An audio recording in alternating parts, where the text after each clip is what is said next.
బొరుసు నిజం మరి.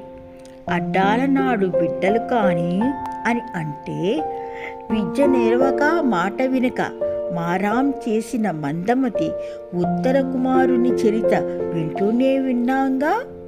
హరినామ స్మరణతో హిరణ్యకశిపుని కడతేర్చుటకు మూలమైన బాల భక్త ప్రహ్లాద చరిత వినవచ్చునేమోగా మరి.